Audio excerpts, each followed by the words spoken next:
Ganda talaga mga kaibigan yung ano nung pinakamalaking lake.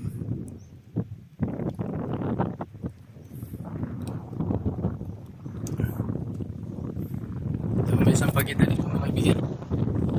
May sampagita. Tama rin yung sabi ng matatanda nagturo sa akin ng daan. Sabi niya may dadaanan ka na sampagita. Pag kung matanaw yung pinakamataas na lake